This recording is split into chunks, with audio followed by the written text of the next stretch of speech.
Capo! Capo on his mom, you know what I'm saying? Mr. Capo back with another video.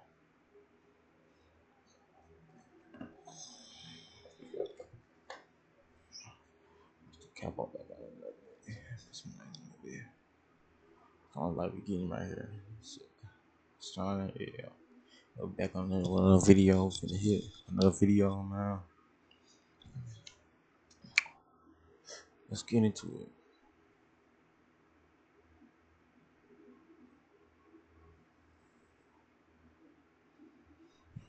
You can get car insurance for as low as $22 I'm gonna get ad block or something per month just by using this story. Hold on. You know what we gotta do here, man. Come, guys. Come read with me. Jeff Fort, Chicago's most powerful gangster, leader of the Black Peace Nation.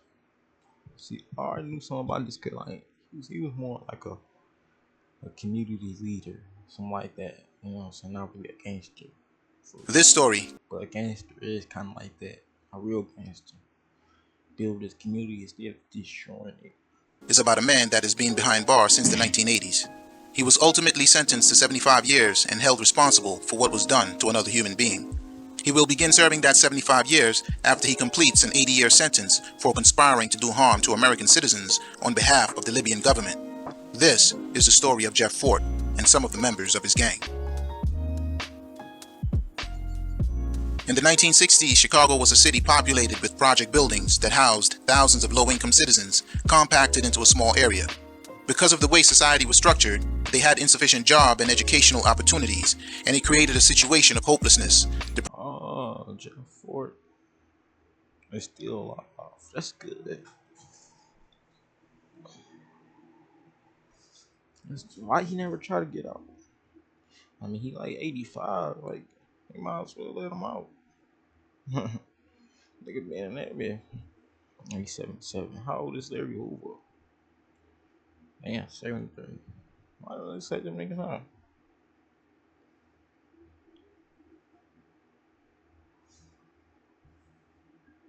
Depression, violence, survival, and destruction. This is the environment that thousands of boys grew up in. Jeff was one of those boys. By the year 1965, 18-year-old Jeff and a man named Hairston was the leaders of a gang named the Blackstone Rangers.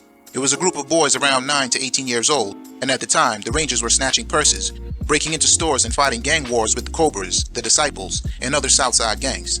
Some members of the community associated with the church offered the church to be used as a youth center for the teenagers to meet up and play basketball, cards, ping pong, and other activities just to keep them off the streets. In 1967, powerful members of the community had an idea where they were able to secure a $900,000 grant that would be used to organize education and job training for the teens so they could better themselves and find purpose.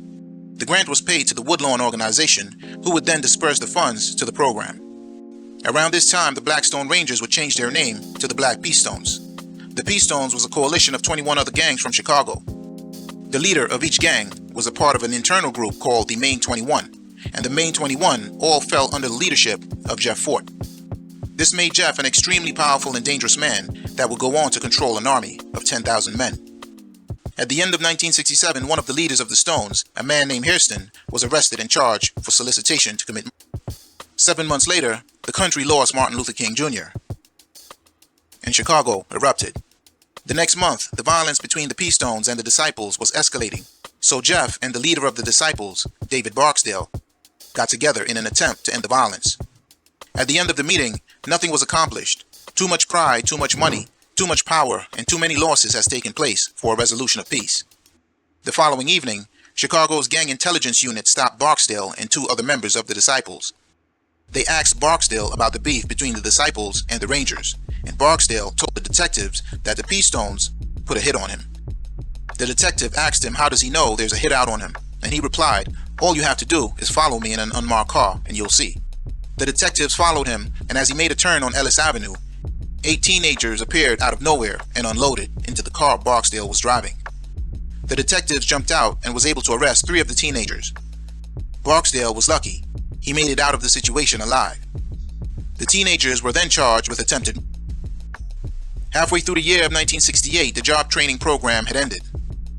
And a few weeks later, testimony started before a United States Senate subcommittee. Will you state your name, please?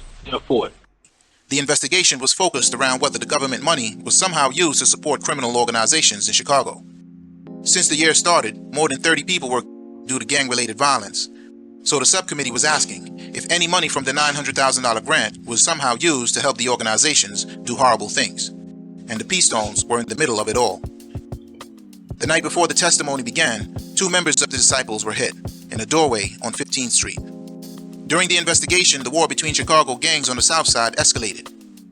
In the Dearborn projects, a boy named Raymond was hit. He didn't make it. 4 others were wounded with multiple injuries to the upper body, and the victims were all Disciples, and the perpetrators were all P-Stones. A high-ranking member of the P-Stones named George made a decision to testify to the subcommittee about weapons the P-Stones have in the stash. He also agreed to talk about how the gang leaders were receiving salaries and kickbacks from the job program administered by the Woodlawn organization. The chairman of the subcommittee argued that the money helped strengthen the P-Stones and the Disciples. There was testimony from a secret meeting between gangsters from Watts, Los Angeles, and members of the P-Stones from Chicago. The meeting was in a hotel, but this was around the time Detroit riots and racial tension was high. So the hotel security called law enforcement, and they were able to find the men having a meeting while in possession of multiple weapons. Jeff Fort was later subpoenaed, and so was Arthur Brazier, the head of the Woodlawn organization. One of the leaders of the P-Stones, named Hairston, at 24 years old, was found guilty of hiring teenagers to kill 3 men. Back then, the Rangers were getting 12-year-olds to do the job for a sandwich and a $5 bill. That must have been a lot. A $5 bill. That's like $1,000 back then. Like the 1970s. $5 could get you a lot back then. Shit, everything was just a cent. When Jeff was called to testify before the Senate subcommittee, he refused. I don't know y'all said it, but I said $5 must have been a lot back then. Definitely compared to a cent.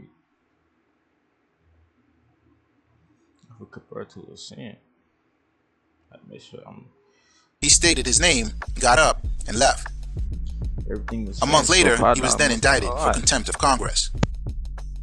By the end of 1968, gang violence got so bad that the Gang Intelligence Unit increased from 38 officers to 200 men. A few weeks later, Jeff and 60 other P-Stones were arrested and charged with mob action and disorderly conduct. Jeff was invited to the first inauguration of President Nixon, and to the police officers of Chicago, this was a slap in the face. However, Jeff declined the invitation and sent Mickey Cogwell instead. The next month, a man that 2 disciples ran through a roadblock and was then charged with attempted of a policeman. Jeff was in fear of losing his life because of the infighting and issues with the Black Panthers and the East Side Disciples, so he started to move around with more security. At 22 years old, Jeff was sentenced to 6 months for another case. While he was doing time for that, he and 2 other men were charged with attempted and aggravated battery in connection with the shooting of a Vietnam veteran. The victim was hit 3 times. He survived. Halfway through the year, a high-ranking member of the P-Stones named Paul had a press conference where he broke ties with the gang and made it clear that Jeff Fort had threatened to kill him. The Vietnam veteran name was Jackie, and Jackie worked for an organization called Concerned Vietnam Veterans, which was a crew attempting to keep neighborhood kids active and off the streets. He said on the night in question he was first hit in the leg, then he fell down. While he was on the ground, he turned around and saw Jeff, Andrew, and eBay. Then he saw flashes and he was hit 3 more times. Another witness said he saw Jeff, Andrew, and eBay unloading in the direction of Jackie. After Jeff and his crew left, the bystander helped Jackie get to a police car and they took him to the hospital. 90 days later, Paul, the guy who left the P-Stones and said Jeff threatened to was hit 3 times. He didn't make it. 30 days after that, another member of the Black P-Stones was found. His hands and feet were tied up with a over his eyes. He was hit multiple times. He didn't make it. His name was Lawrence, a 23-year-old from Aberdeen Street. His wife Claudette told law enforcement that he was because he left the gang. This was right before the leaders of the Illinois Black Panthers, Fred Hampton and Mark Clark, was during a raid by the Chicago Tactical Unit. Do you know why people start out wholesaling when they jump into real estate? It's because they don't realize that they can get paid. At his funeral, Jeff Fort and 300 members of the Black Keystone Nation, chairman of the Young Lords, Cha-Cha Jimenez, and Obed Lopez, representing the Latin American Defense Organization, showed up to pay their respects. President Nixon made it clear he wanted to extend his commission so it could be investigated how 2 leaders of the Black Panthers lost their lives. At the end of the year, a man named Harris was taken from his hotel room against his will. At the beginning of the year 1970, Jeff was held on charges, so his organization raised money for him to be released. The payment was made in $100 bills, and this displayed the fact that he was able to raise the money that quick, and it was seen as another sign of too much power. 2 weeks later, 100 African American businessmen and gang leaders got together to discuss what needs to be done about all the extortion the gangs were doing to their own people in their own neighborhood. One of those people was Sammy Davis Jr. See, the Black Keystone Nation already got Sammy to invest $100,000 in their organization. At the time, Sammy just got done performing his new show, Golden Boy, on Broadway in New York. So when he took the show on the road to Chicago, Jeff Fort and the Nation wanted another $150,000. So Sammy Davis requested police protection. Early July, the trial for Jeff, eBay, and Andrew was to begin for the attempted Jackie, the Vietnam veteran. 7 days later, a 24-year-old friend of a witness became a victim on his way home while riding the bus. He didn't make it. They unloaded a sawed-off into the bus, hitting their target and injuring 5 other innocent bystanders. That same day, the actual 20-year-old witness from Ingleside Avenue was also hit. Other witnesses were put into a hotel, then had to be moved after a visitor named Sam was caught with a weapon in the lobby of the hotel. He was a friend of one of the witnesses, but he was chased down by the Black Keystone Nation. The news outlets published this information and tried to link all the violence to Jeff and his gang. They did it in a way that sensationalized the violence and blamed it all on Jeff. Partly because of this, that information was prejudicial and therefore denied Jeff a fair trial, so the judge declared a mistrial and then issued a new date for a new trial. Early August, the Senate subcommittee asked Reverend Curtis to describe the intimidation tactics that he experienced from the gangs. So he told the subcommittee that Black Keystone Nation became interested in his organization when he received funding. He hired a few members of the gang, but they were not doing the job they were hired for, so he had to let them go. From that point, the gang began to him and his organization. He and his organization endured fire damage and other acts of intimidation after he fired those members of the gang. The Keystones unloaded into his home and his church, and the week before his testimony, the church was fired, which led to the closing of his office and the closing of the community organization. At this point, Jeff's ego was on another level. He was holding his own press conferences and displaying to the world his power and influence over thousands of other men that were willing to do anything he told them to do. That same month, members of the gang made a detective and military veteran named James Alfano a victim. He didn't make it. A warrant was issued for Jeff and his partner eBay for attempted. They also failed to appear for the new trial date for attempting to kill Jackie, since the last time ended in a mistrial. Jeff and Mickey and 2 other members of the gang were also facing charges for taking a man named Harris from his hotel room against his will. A Cook County grand jury also issued a warrant for eBay, and he was indicted for the murder of police detective James Alfano. The city was tense. Crime was out of control, and all the gangs made everyday life horrible for the average citizen. The gang intelligence unit wanted Jeff, but couldn't find him, so they put surveillance on his girlfriend, and it paid off. Her name was Janice, from East Marquette Road.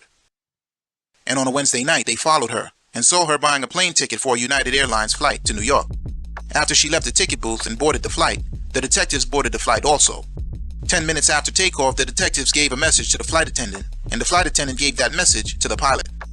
That message was to notify NYPD to meet Chicago detectives at JFK International Airport when the plane landed. Janice got off the plane and took a cab to a hotel located on the east side of Manhattan. They waited until 2 a.m., and the Chicago detectives and NYPD arrested everybody, including Jeff, his girlfriend, and another member of the gang that was wanted for questioning in a double. They found a bunch of money and passports with stamps, proving that Jeff was in Barbados on the dates he was supposed to show up in a Chicago courtroom. After further investigation of his immunization papers, sources of the NYPD alleged he was heading to Canada, and from Canada joined his friends in Algeria. 4 weeks later, Jeff's brother Willie was arrested and charged for possession and unlawful use of a weapon. 2 months after his arrest in New York, Jeff was extradited to Chicago to stand trial for multiple charges with bail set at $800,000.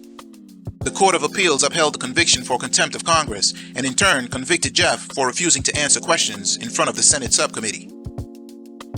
A few weeks later, 3 men robbed a pawn shop and took an employee against their will. After the police showed up, they had a shootout. When reinforcements showed up and surrounded the robbers, they gave up and surrendered. The getaway driver got away, and the police identified him as Benny, who was Jeff's younger brother. 2 weeks after that, 15 Peace Stone members were indicted for fraud relating to the $900,000 grant. One of the cases against Jeff was dismissed as the prosecution was now unable to locate the witness. Benny Fort was sentenced to a 1-3 for jumping bail and an earlier conviction. Jeff's attorney motioned for a mistrial after Harris said a man threatened him. Harris said that a man walked up to him and told him, "You remembered what happened to Marsh, don't you?" That was referring to the case where Marsh testified as a state's witness against the Peace Stone members responsible for what happened to the policeman, James Alfano. After his testimony, Marsh was hit 5 times, and the Peace Stone members accused of the police officer got off scot-free. A week later, Jeff was found innocent of attempted murder. The story is, they allegedly beat Harris in an apartment in order to get him to give up the location of a man they were looking for. Harris testified under oath that they put a pillowcase over his head and he heard a click. He said that Mickey and Robert took him to an alley behind Union Avenue and he was able to wrestle the gun from Mickey. Why that nigga look like YG? This nigga right here, cuz. This nigga like YG, cuz. I'm sure like that YG, cuz. I'm sure. What the hell? That might be his daddy, his uncle, or some shit. Uncle, I done. He then let off a few rounds and Mickey and Robert ran away. The jury could not come to an agreement, and after 120 times of votes and discussions, they still couldn't come to an agreement. Of the 12 jurors, the vote was still 11-1, as the only African American juror couldn't agree to a guilty verdict. So Jeff, Mickey, and Robert were found of attempted murder. 4 weeks after this case, the appellate court upheld a conviction of 6 months in prison for Jeff for another case where he was held responsible for what he did to a post office employee. As for the attempted murder case with the Vietnam veteran Jackie, a mistrial was declared because 8 members of the jury feared for their life. Russians were paid $1,000 to pay for over a year with to the $900,000 grant.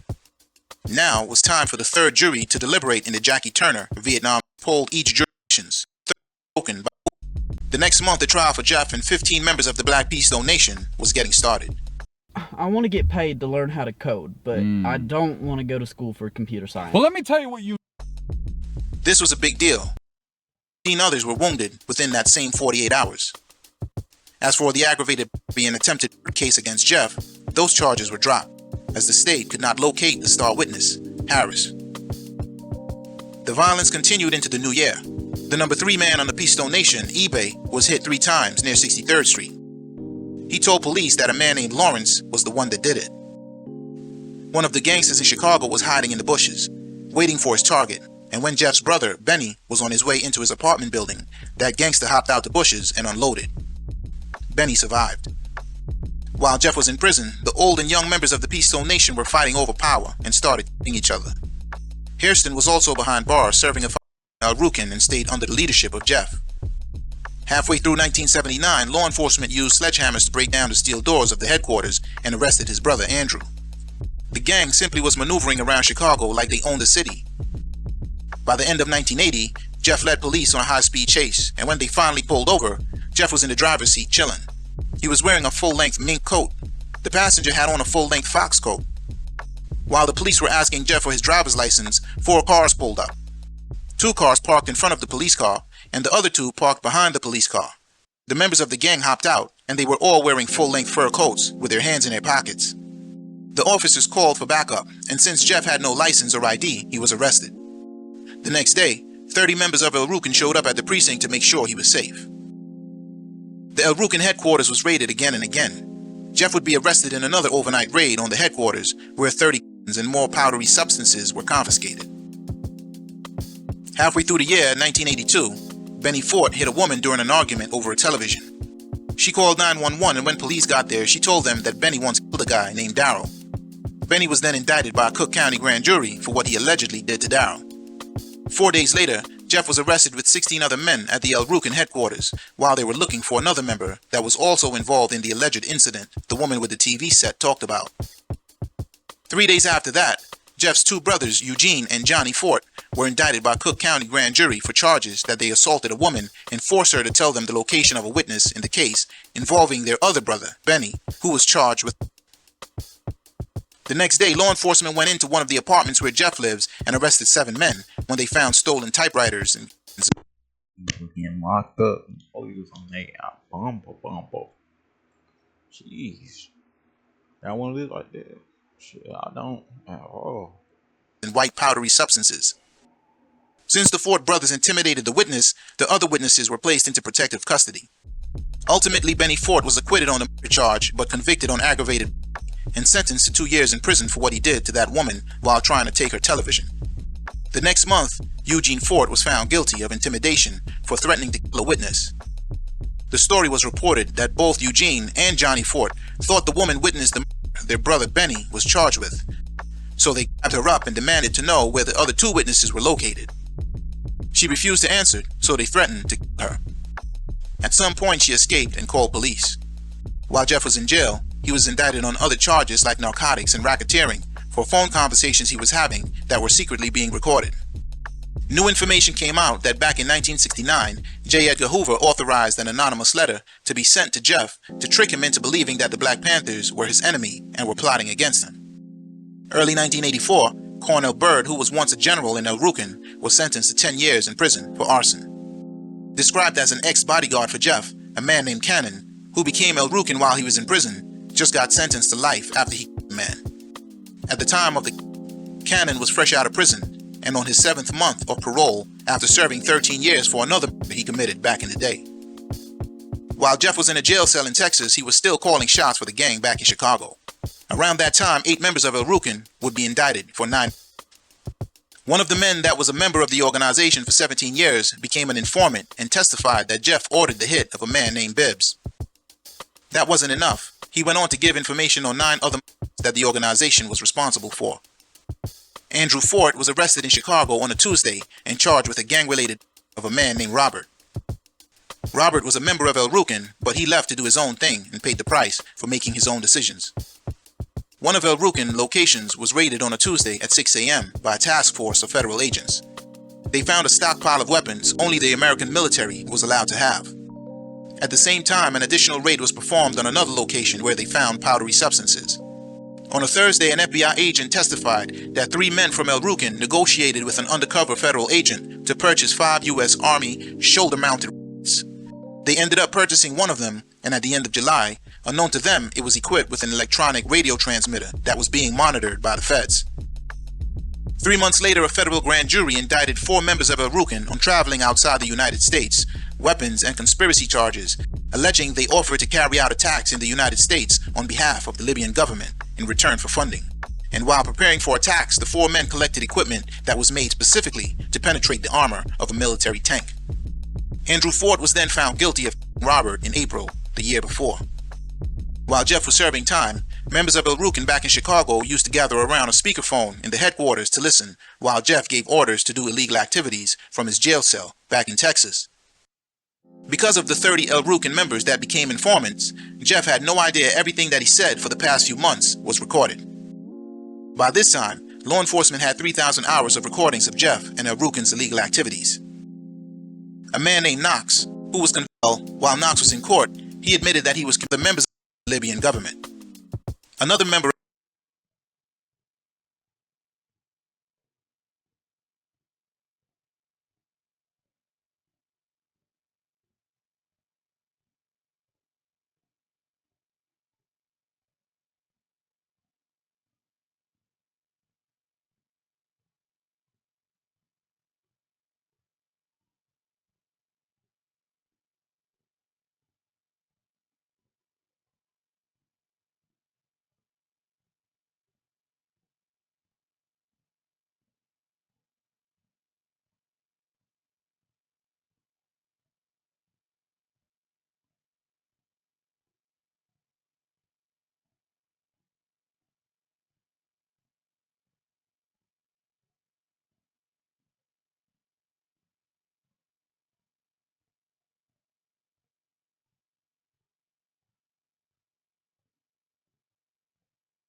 of El Rukin named Anthony helped the government to indict Jeff and other members of El Rukin. See, Anthony was the one who gave law enforcement the information they needed in order for the court to approve the wiretaps on telephones used by Jeff. Anthony was implicated in the murder of a man named Vaughn and another named Joseph. So the government made Anthony an offer he couldn't refuse. For his cooperation, they dropped the charges of double and allowed him to plead guilty on a drug charge. An FBI agent testified that members of El Rukin met with Muammar Gaddafi and offered to commit acts of in the United States in return for $2.5 million. More informants corroborated the fact that Jeff was the one that ordered the hit on Bibbs back in 1981. Jeff was then indicted for allegedly sending 3 hitmen to do the job. Jeff's brother Andrew was sentenced to 40 years for the murder of a man named Robert Gaddafi. So Trammell locating of an hiring a few members of El Rukin to do a hit on against Jeff. Court result this con.